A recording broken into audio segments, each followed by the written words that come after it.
अस्सलाम वालेकुम। आज हम बनाएंगे सरसों का साग और मकई की रोटी। मेरी मदर इन लॉ आज बताएंगी कि कैसे सरसों का साग बनता है और मकई की रोटी वो इतनी मज़े की बनाएंगी कि रोटी बिल्कुल भी टूटेगी नहीं।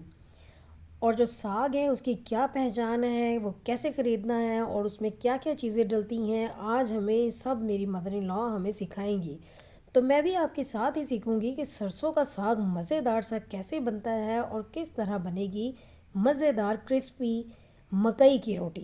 और मेरी मदर इन लॉ गाँव गई थी और वहाँ से खेतों से तोड़ के फ्रेश साग लेके आई हैं, जिसका टेस्ट ही और होता है। तो चले फिर हम सीखते हैं कैसे बनता है।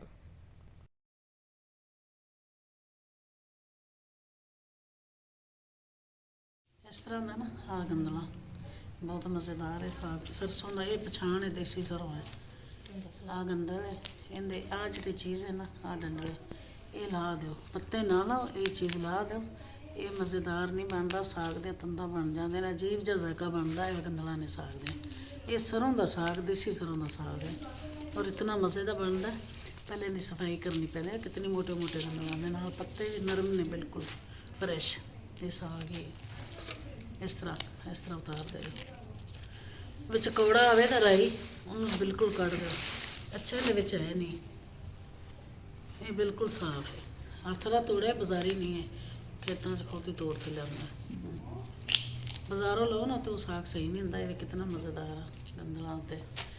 यहाँ पत्ता है, आ डंडा इन्ना सट दे, इस तरह बना लो। ये गंदल है। हाँ आ इनके साग पत्तों के डंडले होंगे ने जोड़े सट्टी दे, ये नहीं साग च पाएंगे।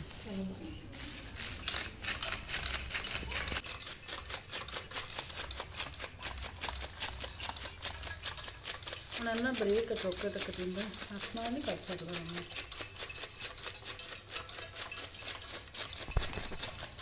ਨਾਲ ਇਹਨਾਂ ਆ ਸਾਰਾ ਮੇਥਰੇ ਨੇ, ਆ ਸਾਗ 'ਚ ਪੈਣੇ ਨੇ, ਸਰਸੋਂ ਦੇ ਸਾਗ 'ਚ ਮੇਥਰੇ।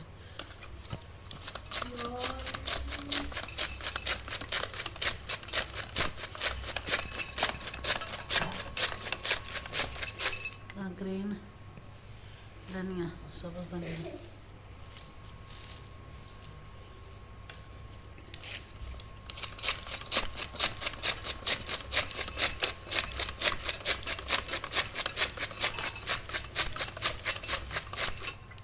पालक पालक पालक भी साग से जा रही, मेथरे धनिया पालक।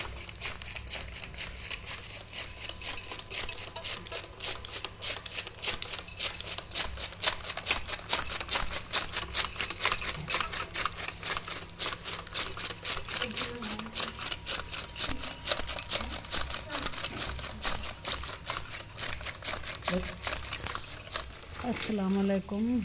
साग का अज मैं तरीका दस रही हूँ। देसी सरों का साग, ये मैं साग लिया 10 किलो। साग में मैं कट लिया और साग में मैं धो रही हूँ अच्छी तरह। धो तो धोना पतीले के विच, मिट्टी सारी थले रह जाती है। तो इहदे विच 10 किलो साग है, 3 किलो पालक है, एक गट्ठी है हरा धनिया, तो एक गट्ठी है मेथरियां की। मेथरे तकरीबन आधा किलो मेथरे ने।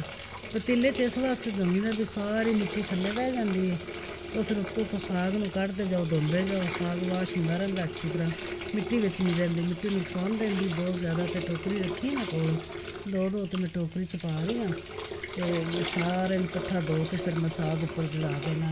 साग ज़्यादा बना रही हाँ, साडी माशाअल्लाह फैमिली वड्डी, सारिਆਂ 'ਚ फिर तकसीम करना होंदा, इस वास्ते पिंडों साग लिआंदा ज़्यादा सारा। तो अच्छा मज़ेदार साग, बहुत ज़बरदस्त है। साग की पछाण है। साग कई किस्म का, देसी सरों है, गोभी सरों है, राई का होंदा है। मैं देसी सरों का पका रही हूँ, खुद लैके आई हाँ।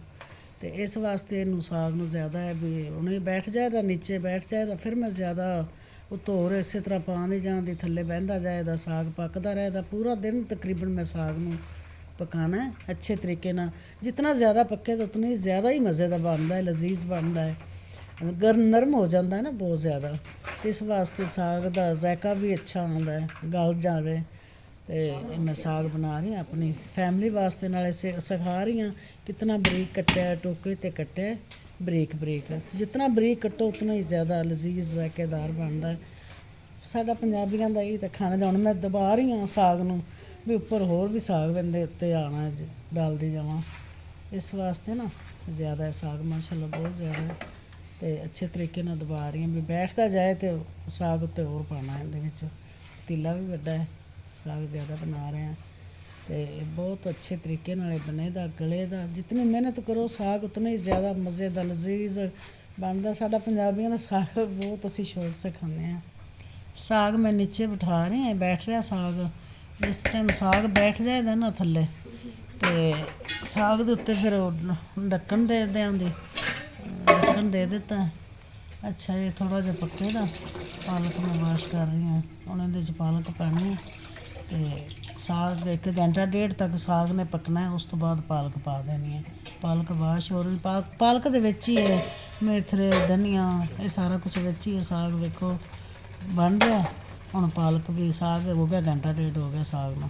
ਪਾਲਕ ਪਾ ਰਹੀਆਂ ਵਿੱਚ ਸਾਗ ਦੇ। ਸਾਗ ਪਾਲਕ ਵਿੱਚ ਬੈਠ ਜਾਏਗੀ ਸਾਰੀ, ਫਿਰ ਸਾਗ ਜ਼ਿਆਦਾ ਨਰਮ ਹੋ ਜਾਏਗਾ।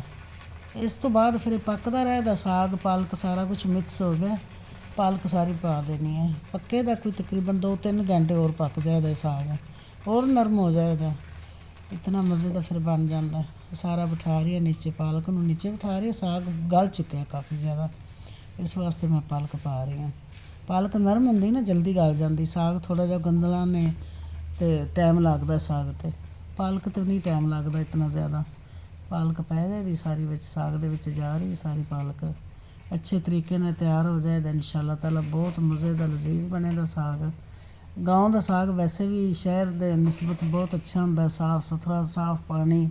ਇਸ ਵਾਸਤੇ ਅਸੀਂ ਗਾਓਂ ਤੋਂ ਹੀ ਲੈ ਆਉਂਦਾ ਸਾਗ ਤੋਂ ਪਕਾਈਦਾ ਵੀ ਮਜ਼ੇ ਦਾ ਬਣੇ। ਖੁਸ਼ਬੂਆਂ ਆਉਂਦੀ ਬਹੁਤ ਪਿਆਰੀ। ਪਾਲਕ ਨੀਚੇ ਜਾ ਰਹੀ ਹੈ। ਸਾਗ ਨਰਮ ਹੋ ਚੁੱਕਾ ਵੇਖੋ, ਕਲਰ ਵੀ ਚੇਂਜ ਹੋ ਗਿਆ ਸਾਗ ਦਾ ਨਾ, ਗਰੀਨ ਨਹੀਂ ਰਹੇਗਾ, ਇਤਨਾ ਪੱਕ ਚੁੱਕਿਆ।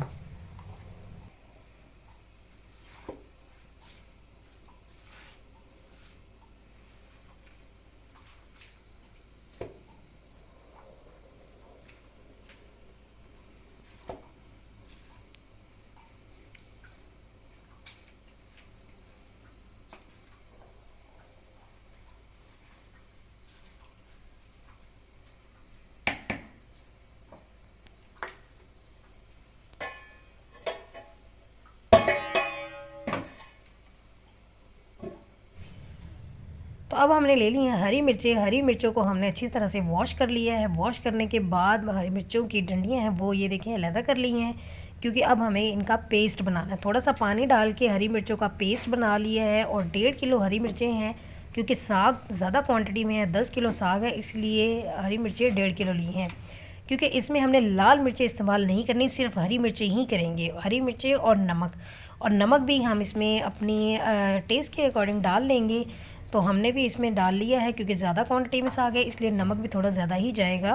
अब हम मिक्स करेंगे अच्छी तरह से, और ये साग तकरीबन रेडी हो चुका है। बस थोड़ा सा और पकाना है ताकि पानी जो है वो इसमें खुश्क हो जाए। बहुत ज़्यादा पानी खुश्क नहीं करते, हल्का सा इसको रहने देते हैं। तो अब इसे मिक्स करेंगे ताकि हरी मिर्चें और नमक अच्छी तरह से साग में मिक्स हो जाए, और इसके बाद फिर हम इसे ग्राइंड करेंगे।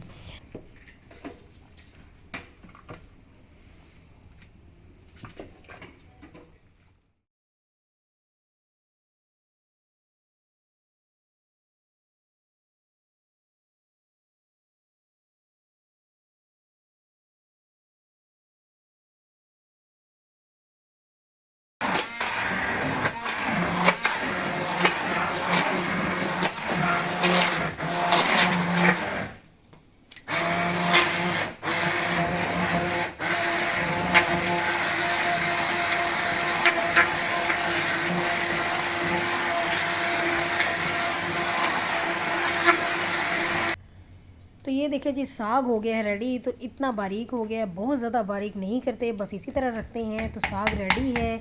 साग को तड़का लगा के भी सर्व किया जा सकता है, और बग़ैर तड़के के मक्खन और देसी घी डाल के भी सर्व किया जा सकता है। तड़का लगाने के लिए आप इसे लहसुन अदरक पीस लेंगे और ऑयल में थोड़ा सा ब्राउन करके वो डाल देंगे। लेकिन हम आज बगैर तड़के के ही सर्व कर रहे हैं, उसी तरह ये बहुत मज़े का लगता है। तो अब मेरी सास आपको बताएंगी कि किस तरह बनाएंगे मज़ेदार क्रिस्पी मकई की रोटी। इसके लिए उन्होंने आटा छान लिया है, आगे वो क्या करने लगी हैं तो वो बताएंगे। ਆਟਾ ਛਾਣਨ ਤੋਂ ਬਾਅਦ ਇਹਦੇ ਵਿੱਚ ਮੈਂ ਪਾਵਾਂਗੀ ਗਰਮ ਪਾਣੀ। ਗਰਮ ਪਾਣੀ ਪਾਇਆ ਤਾਂ ਨਾ ਤੇ ਇਹਨੂੰ ਫਿਰ ਮੈਂ ਮਿਕਸ ਕਰਨਾ ਹੈ ਚਮਚ ਨਾਲ, ਹੱਥ ਨਾਲ ਮਿਕਸ ਨਹੀਂ ਕਰਨਾ। ਪਾਣੀ ਬਹੁਤ ਜ਼ਿਆਦਾ ਗਰਮ ਹੈ, ਇਸ ਵਾਸਤੇ ਹੱਥ ਜਲਣ ਦਾ ਵੀ ਡਰ ਹੁੰਦਾ। ਚਮਚ ਨਾਲ ਮਿਕਸ ਕਰਾਂਗੇ, ਮਿਕਸ ਕਰਕੇ ਸਾਰਾ ਪਾਣੀ ਵਿੱਚ ਮਿਕਸ ਹੋ ਜਾਏਗਾ। ਫਿਰ ਇਸ ਆਟੇ ਦੀ ਬਣੇ ਦੀ ਹੁਣ ਰੋਟੀ। ਆਟਾ ਮੈਂ ਮਲਾਂਦੀ ਅੱਛੀ ਤਰ੍ਹਾਂ, ਅੱਛੇ ਤਰੀਕੇ ਨਾਲ, ਜ਼ਿਆਦਾ ਮਜ਼ੇ ਦੀ ਗੋਲ ਰੋਟੀ ਬਣ ਜਾਏਗੀ। ਇਹਦੇ ਵਿੱਚ ਬਿਲਕੁਲ ਵੀ ਨਹੀਂ ਮਿਕਸ ਆਟਾ ਕਣਕ ਦਾ ਜ਼ਰਾ ਵੀ, ਮਕਈ ਦਾ ਹੀ ਆਟਾ ਹੈ ਸਾਰਾ ਜਿਤਨਾ ਵੀ ਹੈ।